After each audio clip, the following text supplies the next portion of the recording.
Hi everyone! In today's tutorial, I'll show you how to enable political content restrictions on Instagram. This option allows you to reduce the amount of political posts you see from users you don't follow.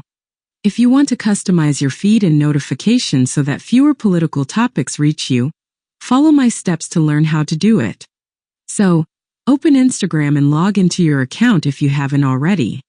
Once Instagram is open, tap the profile icon in the bottom right corner of the screen. When you're on your profile, tap the three horizontal lines in the top right corner to open the settings.